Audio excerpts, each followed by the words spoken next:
धर्म मराठी मनाचे मानबिंदू हिंदू अस्मितेचे शिरोमणी हिंदुस्थान हिंदू अखंड हिंदुस्थानचे एकमेव सम्राट महानेता माननीय शिवसेना प्रमुख श्रीमान बाळासाहेब ठाकरे यांचा आवाज कुणाचा? शेतकरी कष्टकरी गोरगरिबांचे कैवारी शिवसेना पक्षप्रमुख महाराष्ट्राचे कुटुंब प्रमुख माननीय उद्धव साहेब ठाकरे यांचा आवाज कुणाचा? सन्माननीय साहेब,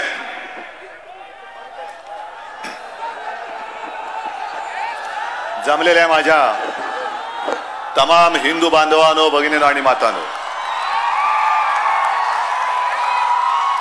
बऱ्याच महिन्यांनंतर वर्षांनंतर मी आपल्या दर्शनाला आलेलो आहे. दसऱ्याचा मेळावा आपला परंपरेप्रमाणे शिवतीर्थावरती केला झाला, प्रचंड झाला. आणि तेव्हाच मी ठरवलं होतं की शिवतीर्थापासून सुरुवात केल्यानंतर मुंबईच्या बाहेर जी माझी पहिली सभा होईल ती या माझ्या बुलढाण्यात जिथे जिजाऊचं जन्मस्थान आहे त्या जिल्ह्यातच घेईन. कारण मला असं वाटलं की ही मराठी मातीमधली गद्दारी गाडायची असेल तर जिजाऊचे आशीर्वाद घेऊनच आपण पुढे निघालं पाहिजे. आणि म्हणून मी आज आपल्या समोर आलेलो आहे. आज शहीद दिन आहे 26 नोव्हेंबरचा,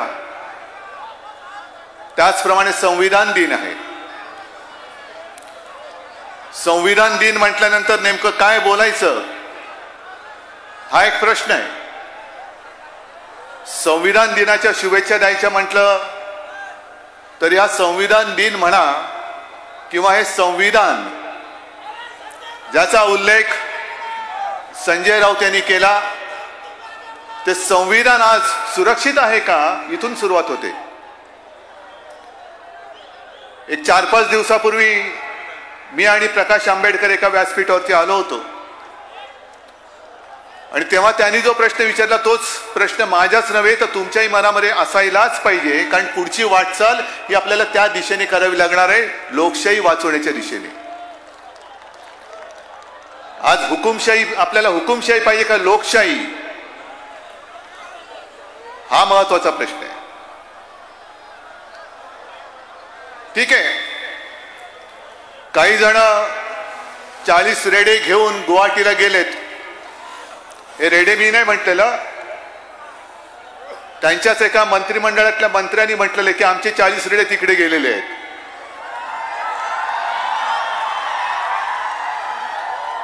मी मुख्यमंत्री झाल्यानंतर पहिल्या प्रथम शिवतीर्थावरतीच शपथ घेतली.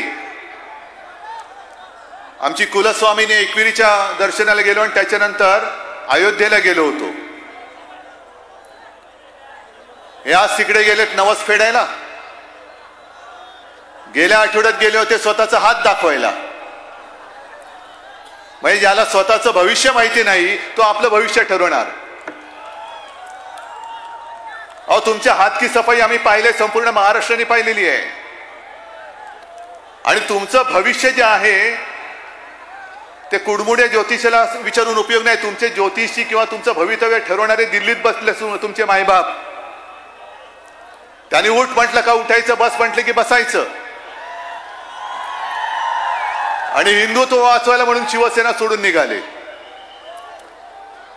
मी बुलढाण्यामध्ये आल्यानंतर साहजिकच आहे मला काही जुने चेहरे आज दिसत नाहीयेत. पण जुने होते ते फसवे होते, गद्दार निघाले. त्यांना असं वाटलं की बुलढाणा म्हणजे माझी मालमत्ता, त्यांची मालमत्ता आहे. हे जे मर्द मावळे इकडे जमलेले आहेत, आणि खरंच आहे की तुमच्या उत्साहाकडे बघितल्यानंतर असंच वाटतं या धगधगत्या पेट्या मशाली आहेत, अन्याय जाळाला निघालेल्या माझ्या पेट्या मशाली आहेत. आपलं सरकार चाललं होतं व्यवस्थित, पण हे सरकार पाडलं गेलं. बरं, यांची पाडायची पद्धत कशी आहे? मला मगाशी नितीन देशमुख येऊन भेटले. नितीन देशमुख एक चांगला रांगडा तगडा आणि हिंमतवाला माणूस आहे. त्यांना सुद्धा घेऊन गेले होते गुवाहाटीला, पण त्यांनी सांगितलं तुम्ही मला कापला तरी तुमच्या बरोबर येणार नाही. मी शिवसेना आणि शिवसैनिकच आहे, शिवसेना म्हणूनच राहणार.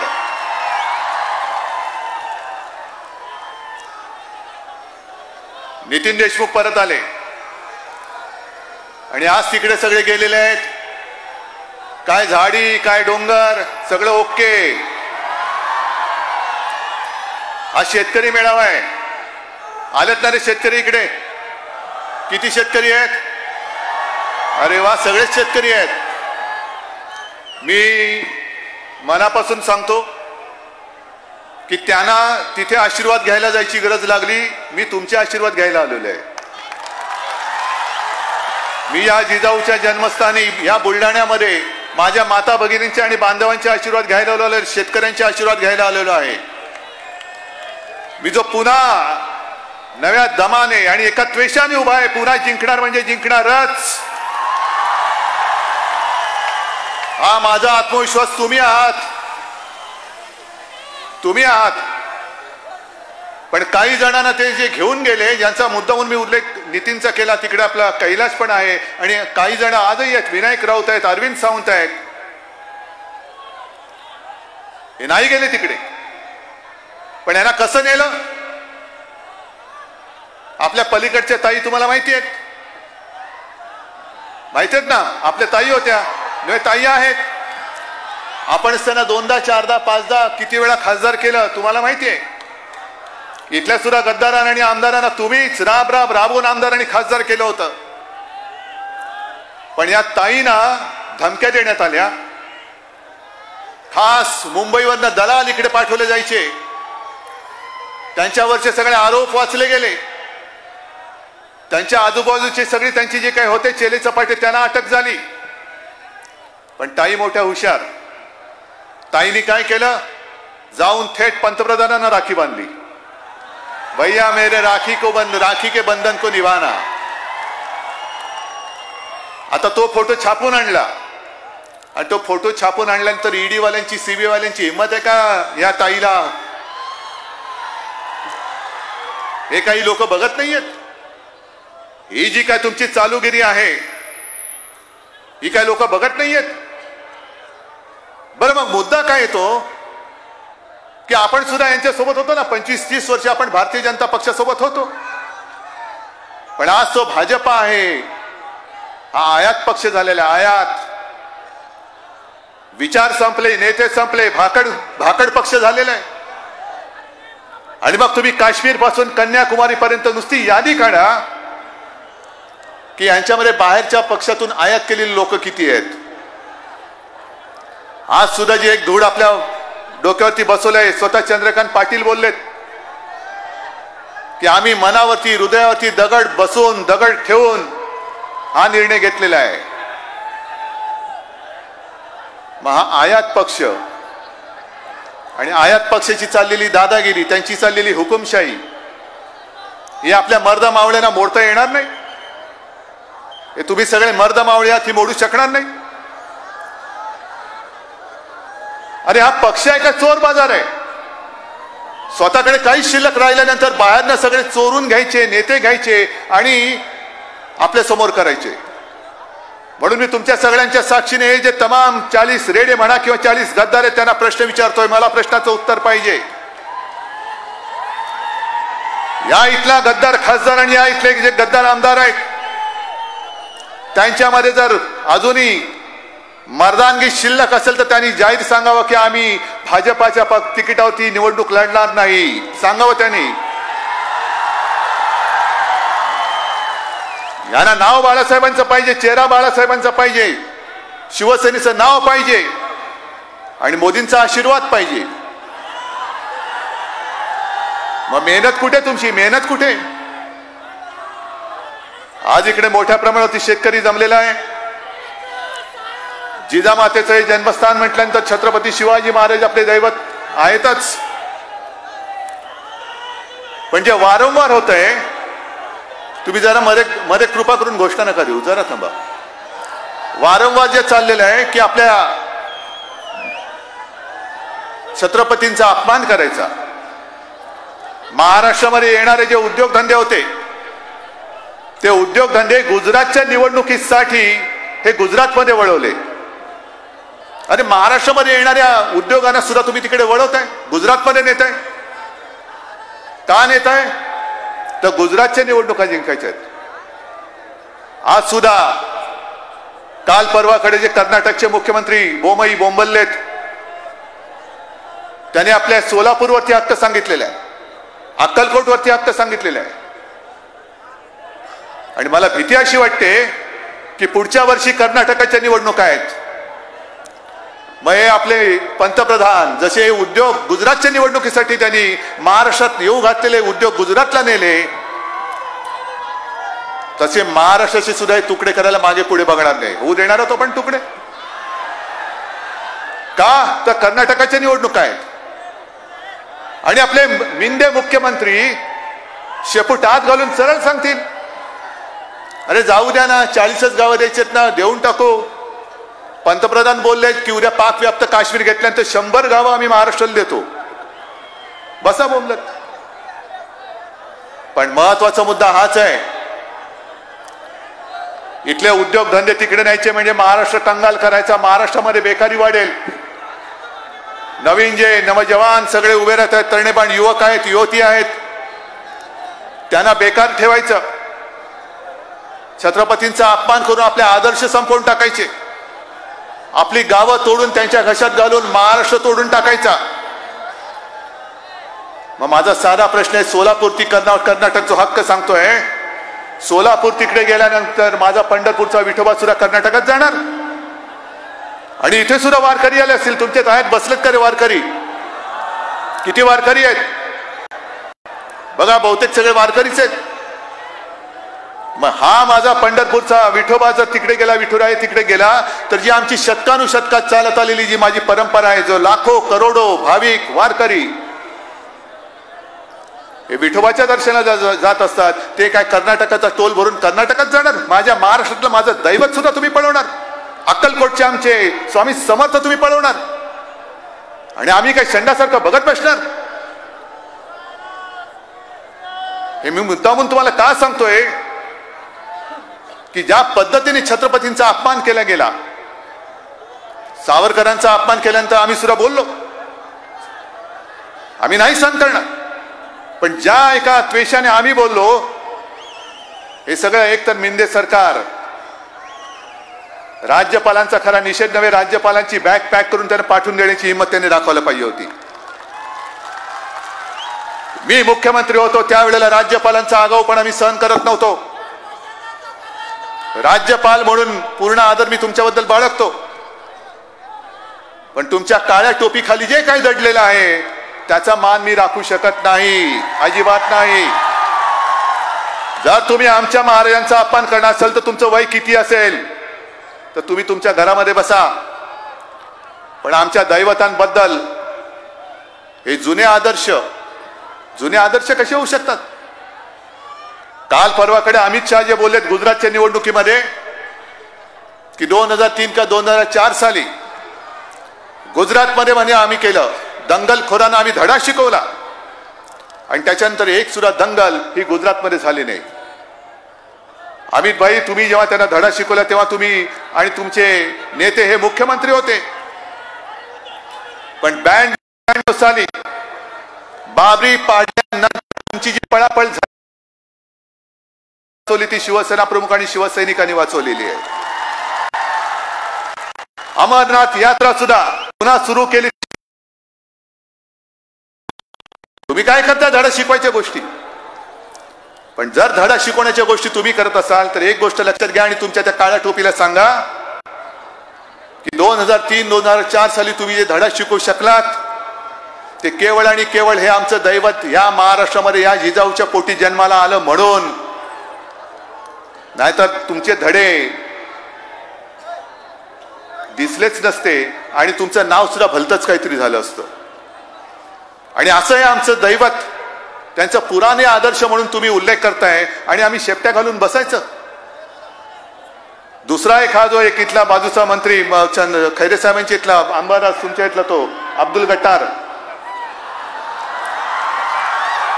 नाही मी मुद्दामून बोलतोय, हे नुसतं आता सोडून देण्याची वेळ नाहीये. त्यांनी सुप्रिया सुळेचा अपमान केला, ठीक आहे राजकारण म्हणून तुम्ही टीका करा, पण शिवी देता. मी मुख्यमंत्री असतो तर कोणी जरी महिलेचा अपमान केला असतं तर लात मारून घालून दिला असता, जसं मी एकाला घालून दिला होता.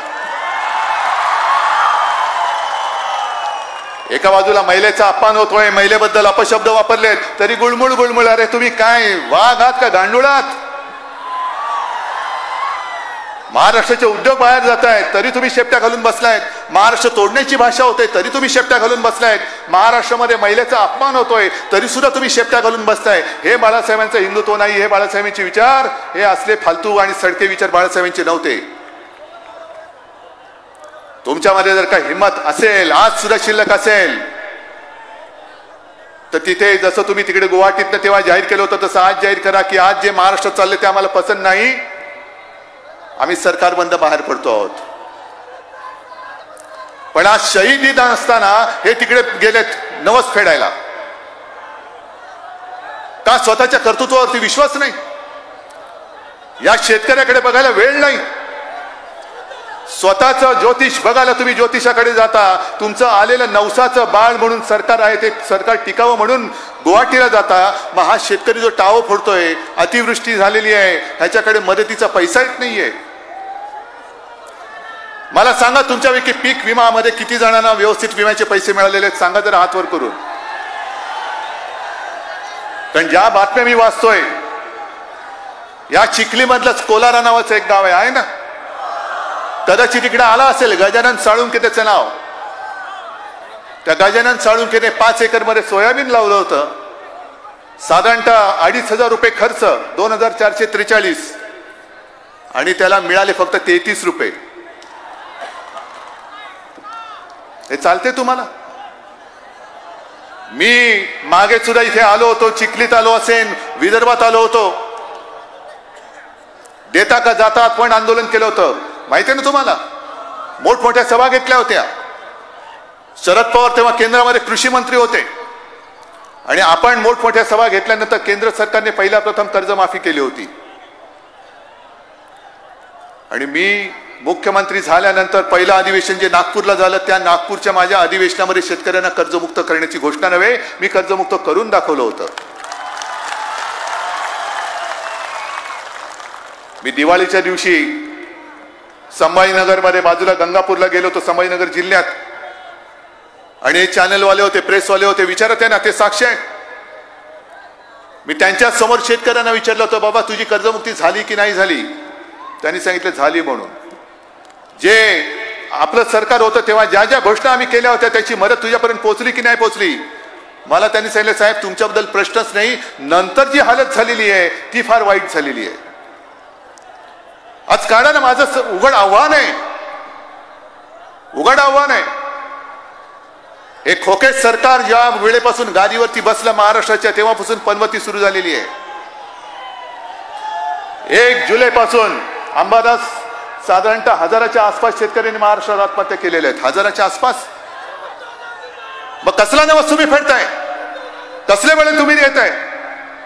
जिथे शेतकरी आत्महत्या करतोय, ओला दुष्काळ झालाय, तरी आमचे कृषी मंत्री म्हणतायत ओला दुष्काळ जाहीर करायची गरज नाहीये. अरे मी स्वतः जेव्हा गेलो होतो तेव्हा गुडघाभर पाण्यामध्ये माझा शेतकरी उभा होता आणि शेतकरी मला विचारत होता, साहेब दिवाळी आहे, आम्ही खायचं काय आम्हाला सांगा. शेतकरी विचारतोय खायचं काय? म्हणजे जो शेतकरी अन्नदाता आहे, जो शेतकरी राबतो आहे, तो तिकडे मेहनत करतो, सोनं पिकवतो, म्हणून आम्ही जगतो, म्हणून आम्ही राजकारण करू शकतो, त्या शेतकऱ्याला प्रश्न पडायचा मी खायचं काय? ठीक आहे, आपल्या पंतप्रधान त्या दिवशी म्हणून गेले की मी रोज 2-3 किलो शिव्या खातो. तुमचं बरं वेळ होते, शिव्या खाऊन तुमचं पोट भरत असेल, पण माझ्या शेतकऱ्याचं पोट कसं भरणार हे पहिलं मला सांगा. पीक विमा योजना सुद्धा ही आपण बीड पॅटर्न आपण करून घेतलेलं आहे. या विमा कंपन्यांची मस्ती ही एकदा मोर्चा काढून उतरवली होती, पुन्हा जर त्यांना मस्ती चढली असेल तर ती पुन्हा उतरवण्याची गरज आलेली आहे.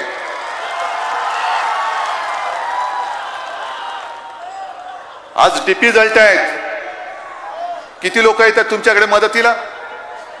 डीपी जळल्यानंतर पटकन तुम्हाला रिपेअर करून मिळतोय? वीज बिलाची वसुली थांबलेली आहे का चालू आहे? वीज बिलाची वसुली चालू आहे का थांबलेली आहे? बरं थांबा, मला एक इकडे व्हिडिओ तुम्हाला मिळाला तो पटकन ऐकून दाखवतो. एक मिनिट थांबा जरा. सरकारचं मध्य प्रदेश सरकारने 6,500 कोटी रुपये स्वतः देऊन शेतकऱ्यांची विजेची बिलं त्या ठिकाणी माफ केली आहेत. महाराष्ट्रामध्ये मात्र या ठिकाणी रोज सावकारी पद्धतीनं विजेची बिलं वसूल केली जात आहे.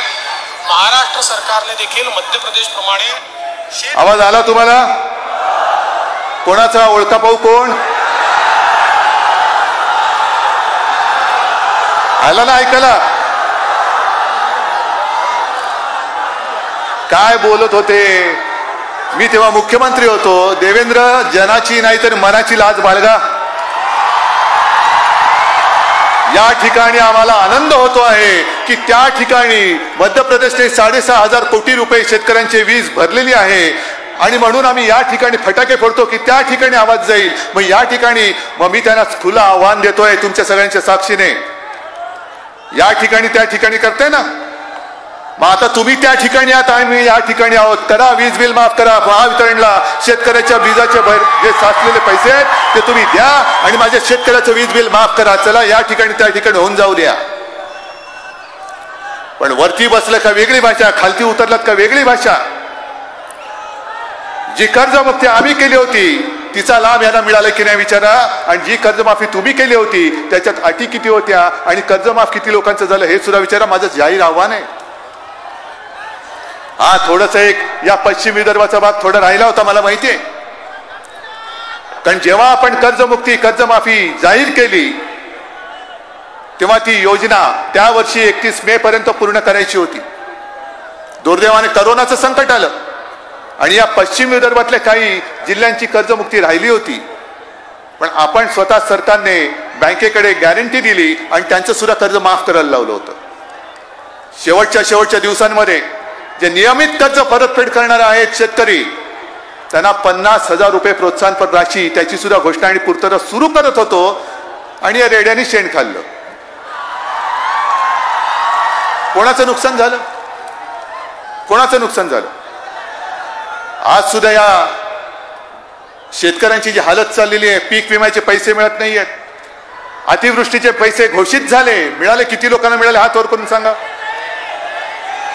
हे चॅनलवाल्याने माझ्या भाषणापेक्षा या शेतकऱ्यांचा आणि त्यांचा प्रतिसाद दाखवा की राज्य कसं चाललेलं आहे. खोटं बोलून राज्य चाललेलं आहे. रेटून नेतात आणि राज्य चालवत आहेत हे दाखवा त्यांना. काय वाटेल ते सांगायचं आणि रेटून न्यायचं. ही जनता काही भोळी बाबडी राहिलेली नाही. आज शेतकरी आत्महत्या करतायत, शेतकऱ्यांची घराच्या घरं उघडी पडतायत, महिला विधवा होत आहेत, मुलं बाळ रस्त्यावरती येत आहेत.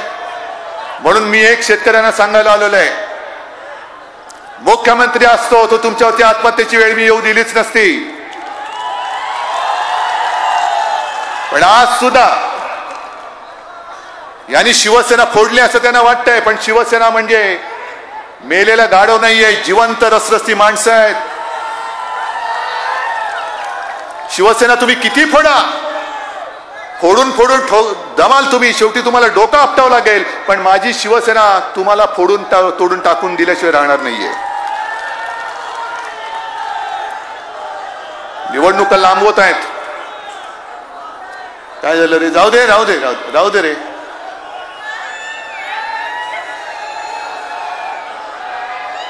राहू दे. सगळे उत्साहाच्या भरात आहेत. खूप दिवसांनी तुमच्याशी तुमच्या व्यथांबद्दल बोलणारा कोणतरी आला असेल. आज सुद्धा एवढं शिवसेनेवरती यांनी घाला घातल्यानंतर मी तुमच्या भरोश्यावरती उभा आहे. पण नुसता तुमच्या भरोश्यावरती माझं दुःख सांगायला आलेलं नाही. मी तुमच्या संकटात तुमच्या सोबत उभा आहे हे सुद्धा सांगायला आलेलं आहे. आत्महत्या अजिबात करायची नाही. आपण शिवरायाचं नाव घेतो तर शिवरायांनी आपल्याला लढायला शिकवलेलं आहे. हे सरकार जे आहे, या सरकारने मध्ये घोषणा केली होती की लंडन मधून भवानी तलवार आणणार, ती जगदंबा तलवार आणणार. अहो नुसती तलवार आणून उपयोग नाहीये. तलवार पेलवणारं मनगट पाहिजे. मनगट या माझ्या मर्द मावळ्यांमध्ये आणि शेतकऱ्यांमध्ये आहे. एका बाजूने शिवरायाचं नाव घ्यायचं, त्याची तलवार आणणार म्हणून सांगणार, आणि दुसऱ्या बाजूला तुमचे हे कोश्यारी छत्रपतींचा अपमान करणार. आणि म्हणून मी जे म्हटलं, तुम्ही माझ्याशी सहमत आहे की नाही मला आत्ताच सांगा, की ही जी काही यांची जुलमशाही चाललेली आहे, हा जो सातत्याने महाराष्ट्राचा अपमान करण्याचा प्रयत्न चाललेला आहे, महाराष्ट्र तोडण्याचा, महाराष्ट्र कंगाल करण्याचा प्रयत्न चालू आहे, वेळ पडली तर एक तर मोठा विराट मोर्चा किंवा महाराष्ट्र बंद आम्हाला करावं लागेल. त्यामुळे तुम्हाला सगळ्यांना उतरावं लागेल रस्त्यावरती. आणि तुम्हाला काय वाटतं, दिल्लीकरांना काय वाटतं, महाराष्ट्रामध्ये आता काय मर्दुमकी संपली काय? यांना शिवसेना फोडायची आहे. आज संजय राऊत सारखा मर्द हा सुद्धा गेला असताना तिकडे 100 दिवस तुरुंगात राहून आल्यानंतर सुद्धा सांगतो, 100 काय मला पूर्ण आयुष्यभर तुरुंगात टाकलं तरी चालेल, पण मेलो तरी हटणार नाही. खांद्यावरचा भगवा मी सोडणार नाही. आणि हे सगळे जे आता गद्दार निघाले, तोते त्याला म्हणतात, बनावट, बोगस, यांचं स्वतःचं कर्तृत्व शून्य आहे. परत सांगतो, हे तुम्हाला फसवून, म्हणजे आता भाजपवाले तुम्हाला सांगतील की आता तुमचा काय प्रॉब्लेम आहे, तुमच्यातलाच आम्ही मुख्यमंत्री केला, हा आपल्यातला मुख्यमंत्री तुम्हाला मान्य आहे का रे? बरं, दिवाळीच्या वेळेला एक युट्यूबवरती मी व्हिडिओ पाहिला, मोठा गमतीशीर होता, तुम्ही पण पाहिला असाल. दिवाळीच्या वेळेला जसं आज मुख्यमंत्री गुवाहाटीत रमलेले आहेत, तसं दिवाळीच्या वेळेला मुख्यमंत्री रमले शेतीत. पाहिला तुम्ही व्हिडिओ? पाहिला का? मग आपण एक त्याला काय म्हणायचं, पूर्वी असायचं ना भिंतीवर लिहिलेलं, नारूचा रोगी कळवा 1000 रुपये मिळवा, तसं एक बक्षीस लावायचं का? देशातला दुसरा मुख्यमंत्री हेलिकॉप्टरने शेतात जाणारं दाखवा आणि 1 लाख रुपये मिळवा.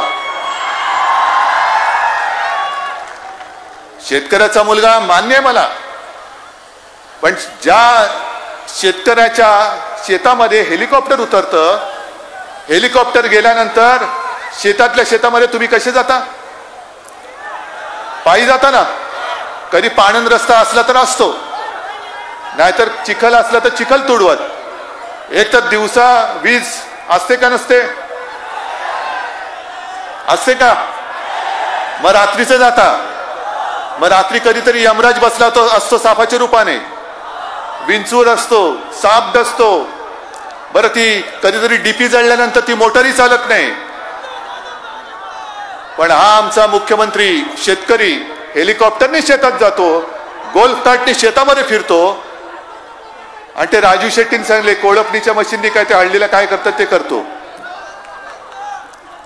माझं त्यांच्या सुबत्तेबद्दल काही म्हणणं नाहीये. असा माझ्या महाराष्ट्रातला प्रत्येक शेतकरी केव्हा होणार हा माझा त्यांना प्रश्न आहे. माझा महाराष्ट्रातला शेतकरी जाऊ शकेल का हेलिकॉप्टरने त्याच्या स्वतःच्या शेतात? माझा महाराष्ट्रातला शेतकरी कधीतरी त्याच्या शेतामध्ये ती तुमची गोलची कार्ड घेऊन फिरू शकेल का? मग तुम्ही तुमचं ज्योतिष दाखवायला भविष्य ज्योतिषाकडे जाता, माझ्या शेतकऱ्याच्या हातावरती हात दाखवायचा कोणाला? कारण राबून राबून त्याच्या हातावरच्या सगळ्या रेषा पुसल्या गेलेल्या आहेत. तो पूर्ण गठ्ठे पडलेला हात घेऊन ज्योतिषी तरी काय सांगणार? म्हणेल कपाळावरती मारून घे, जगलास थोडा बरा आहेस. पण ही माझ्या शेतकऱ्यांची थट्टा चालली आणि वरती तुमची सुबत्ता दाखवत आहे का? तर मी शेतकरी आहे. मग जसं तुम्ही पत्रकारांना घेऊन, ह्यांच्यापैकी असतील पत्रकारांना घेऊन तुमच्या शेतात गेलात, तसंच माझा अतिवृष्टीग्रस्त शेतकरी टाहो फोडत असताना, आक्रोश करत असताना त्याच्या शेतात का घेऊन गेला ना प्रेसवाल्यांना? कुठे तुम्ही कृषी मंत्री पाहिलाय? कृषी मंत्री आलाय का तुमच्याकडे? अरे मला सांगत होते की हा मुख्यमंत्री घराबाहेरच पडत नाही. त्यावेळेला करोना होता. त्याच्यानंतर जेव्हा गेल्या दिवाळीत गेल्या नाही, त्याच्या गेल्या वर्षी बाहेर पडायचं म्हटलं तर माझ्या मानेचं शस्त्रक्रिया उपटली. काही दिवस तर मी हालू शकत नव्हतो.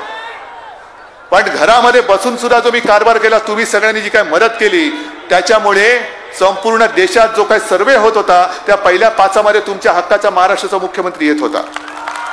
हे तुमचं काम आहे, ही तुमचं श्रेय आहे. आज हे घराबाहेर पडलेत पण घर सोडून फिरतायत. घरामध्ये फिरा ना. या विदर्भामध्ये या, मराठवाड्यात जा, पश्चिम महाराष्ट्रात जा, उत्तर महाराष्ट्रात जा. एकदम जे काय घराबाहेर पडला ते गुवाहाटीला, सुरुवात सुरतीपासून, त्याच्यानंतर गुवाहाटीला जाते. या शेतकऱ्याची हालत ही सांभाळायची कोणी? शेतकऱ्याची जी इज्जत आहे, शेतकऱ्याला तुम्हाला खोके मिळाले. मला आठवतंय काही वर्षांपूर्वी मी आलो होतो तेव्हा बैल पोळा होता. मला वाटतं यवतमाळला वगैरे कुठेतरी असेल, यवतमाळ. माझ्या हस्ते त्या बैलांना पुरणपोळी वगैरे दिली होती. पण यावेळेचा बैल पोळा मला कसा कळला माहिती होतं, पण सकाळपासून मेसेज यायला लागले. बैलांना सजवलेलं होतं आणि त्या बैलांवरती लिहिलं होतं 50 खोके एकदम ओके. बरं, तुमचे विदर्भातलेच एक माजी मंत्री आपल्या मंत्रिमंडळात मंत्री केलं होतं, त्यांना नाही पचलं नाही. समोरून वाढून ताण दिलं होतं, पचलं नाही. आता फिरतात सगळे कडू बोल चाललेत त्यांचे. त्यांनी सांगितलं की आम्ही काय करावं, लग्नात गेलो तरी खोकेवाले आले म्हणतात. आता तुम्ही 50 खोके घेतले असाल, त्यातले काही खोके या माझ्या शेतकऱ्याला दिले तर त्याचा जीव वाचू शकतो, त्याचा शेती वाचू शकते. पण हे ठीक आहे, या मिंदे सरकारकडनं काही आशा अपेक्षा राहिलेली नाहीये. तुमची राहिली. जे गद्दार गेलेत त्यांचं काय करणार? गद्दारांचं करणार काय? खाली डोकं वर पाय. त्याने डोकं असलं तर पहिले ते खाली होईल ना. डोकं असलं तर ते गेलेच नसते.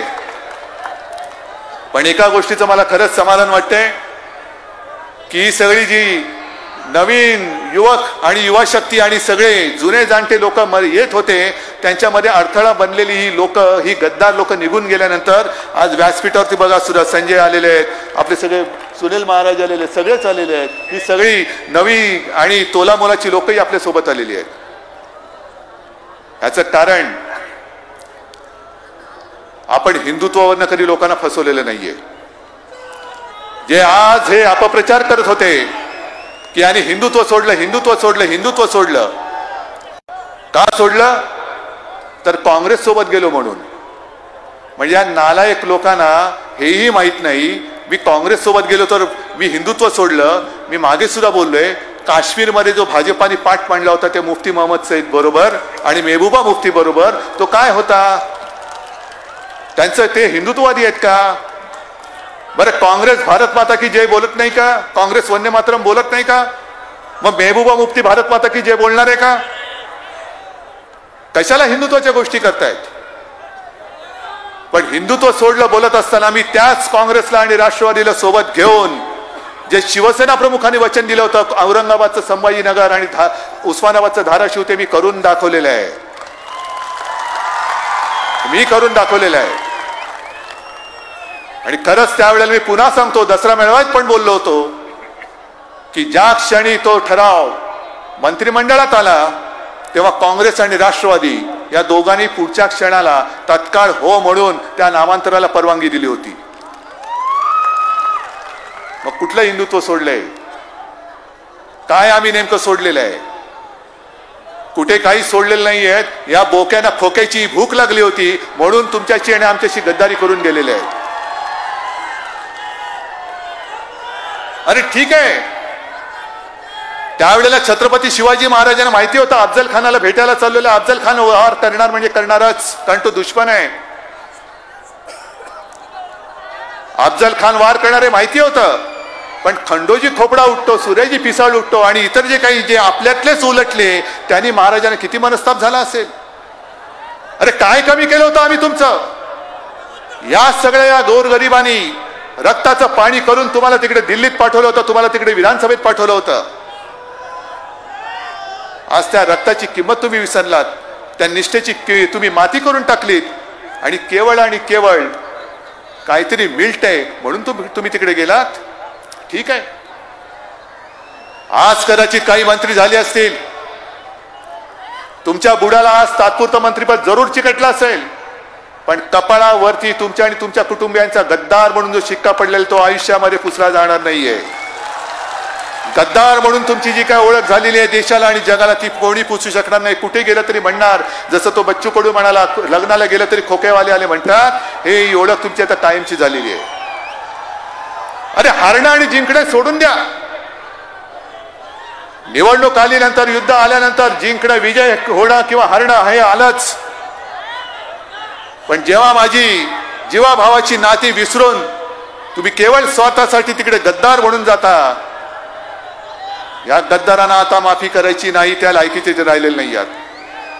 आणि मी मुद्दाम शेतकऱ्यांना तुम्हाला सांगायला आलेलो आहे, तुम्ही नाव उमेद होऊन चालणार नाही. तुम्हाला तुमच्या मनगटातली ताकद किती असते ह्याची कल्पना नाहीये. जी ताकद गेल्या वर्षी पंजाबच्या शेतकऱ्यांनी दाखवली होती.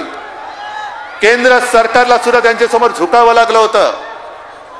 कडाक्याची थंडी होती, ऊन होतं, पाऊस होता, सगळं होतं. काही शेकडो शेतकरी तिकडे मृत्युमुखी पडले. त्यांना अतिरेकी ठरवलं गेलं. तरी देखील आपला शेतकरी नमला नाही. पण सरकारला, मस्तवाल सरकारला त्यांनी झुकवलं. ही ताकद ही तुमची आहे. आणि तुमच्या नांगराची ताकद, त्याची ओळख तुम्हाला नाहीये. हा जो नांगर आहे तो फक्त जमीन नाही नांगरत, तर याच नांगरधारी शेतकऱ्यांनी त्यावेळेला सुद्धा एका हुकुमशाहीला उलटवून टाकलं होतं. ती सुद्धा आठवण तुम्ही ठेवा. नांगरधारी शेतकरीच होता. निशाणी काय होती? नांगरधारी शेतकरी. आज जो अन्याय आपल्यावरती चाललेला, आपलं नाव गोठवलं, चिन्ह गोठवलं, चिन्ह गोठवलं, पण मशाली पेटवलेले आहेत, रक्त पेटवलेलं आहे. आणि शिवसेना म्हटल्यानंतर सळसळतं आणि तापतं रक्त. हीच आमची ओळख आहे, निष्ठा हीच आमची ओळख आहे. आणि म्हणून मी तुम्हाला आज सांगायला आलेलो आहे, इकडे शिवसैनिक, तमाम सगळे शिवसैनिक आहेत. आता शांत राहायचं नाही. आधी पीक विमा कंपन्यांच्या ऑफिसमध्ये जाऊन त्यांना नम्र विनंती करा की दादानो, तुमच्या लेखी हे आमचे सगळे शेतकरी बांधव आहेत, माता भगिनी आहेत, यांचं एवढं देणं तुम्ही लागता, देता की नाही बऱ्या बोलान ते सांगा. देवेंद्र फडणवीसांना सुद्धा सांगतोय, मग असा तुमचा व्हिडिओ, त्याचा ऑडिओ मी सगळ्यांना ऐकवलेला आहे, पाहिजे तुम्हाला मी पाठवून देतो. पण या ठिकाणी त्या ठिकाणी करण्यापेक्षा तमाम माझ्या महाराष्ट्रातल्या शेतकऱ्यांचं जे वीज बिल आहे त्याची रक्कम तुम्ही महावितरणकडे भरा आणि या तमाम शेतकऱ्यांना वीज बिल मुक्त करा. आम्ही केलं, कर्जमुक्त केलं आम्ही, पण तुम्ही वीज बिल मुक्त करा. आणि तुम्ही, पुन्हा एकदा सांगतो, एक शपथ मला तुमच्याकडनं पाहिजे, घेणार आहात? शिवसेना तुमच्या समोर रस्त्यावरती उतरेल, तुमच्यासाठी रस्त्यावरती उतरेल. पण मला एक शपथ घेऊन सांगायचं, किती संकट मोठं असलं तरी आत्महत्या करणार नाही. सगळ्यांनी हात वर करून सांगा. हे बघा, आजूबाजूला बघा, तुमची ताकद किती आहे. वर केलेले हात बघा, ही तुमची ताकद आहे. ही ताकद, ही एकटी दुकटी पडली तर ते चिरडून टाकतील. पण ही सगळी ताकद जर हातात हात घेऊन एकवटून उभी राहिली तर त्यांना पलटा भुई थोडी केल्याशिवाय पण राहणार नाही. म्हणून तुम्ही आता शेतकरी आहात, सगळ्यांनी शेतकरी म्हणून एक या. आणि मी सगळ्या शिवसेना नेत्यांना सांगतोय, सगळ्या शिवसेना पदाधिकाऱ्यांना सांगतोय, उद्यापासून या शेतकऱ्यांच्या न्याय हक्कासाठी रस्त्यावरती उतरा. जे जे लोकांना छळत असतील त्यांना व्यवस्थित जाब विचारा. पीक विमा मिळत कसा नाही, मिळालाच पाहिजे. एवढे पैसे भरल्यानंतर 10 रुपये 5 रुपये भीक नको, आम्हाला आमचा हक्क पाहिजे. आणि शेतकऱ्याला सुद्धा नुसता हमी भाव नाही तर पिकाला हमखास भाव मिळाला पाहिजे. हे आपलं धोरण होतं, हमखास भाव मिळाला पाहिजे. आणि म्हणून आजपासून ही सुरुवात झालेली आहे. मी तुमच्या सगळ्यांच्या रूपामध्ये जिजामातेचे आशीर्वाद घेतोय. लढायचं ना, पुढे जायचं की नाही जायचं, गद्दारांना गाडायचं की नाही गाडायचं, शेतकऱ्यांना न्याय हक्क मिळवून द्यायचे की नाही, महाराष्ट्राची अस्मिता, महाराष्ट्राचा स्वाभिमान, महाराष्ट्राचा आदर्श जिवंत जागता ठेवायचं की नाही. बस तुम्हाला सगळ्यांना खूप खूप शुभेच्छा देतो. जय हिंद, जय महाराष्ट्र.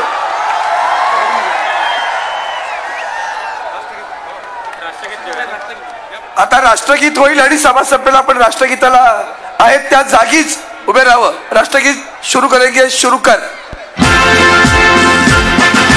जनगण मन अधिनायक जय हे भारत भाग्य विधाता।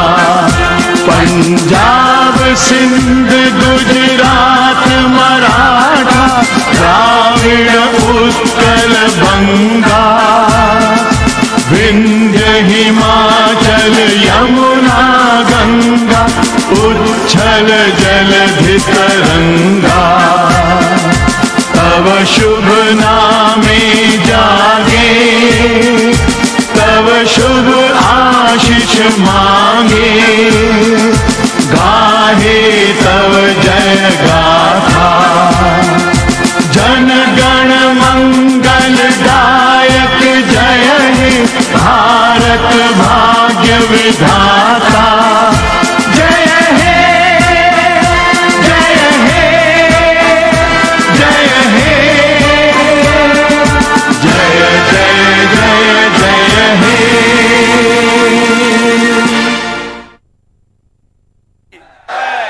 भारत माता की। वंदनीय हिंदू हृदय सम्राट शिवसेना प्रमुख श्रीमान बाळासाहेब ठाकरे यांचा शिवसेना। उद्धवजी ठाकरे साहेब आगे बढ़ो, आदित्य ठाकरे साहेब आगे बढ़ो।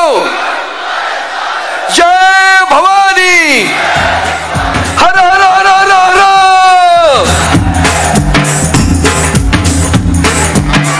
सर्वांना विनंती आहे की जाताना आपल्या खिशातले पैसे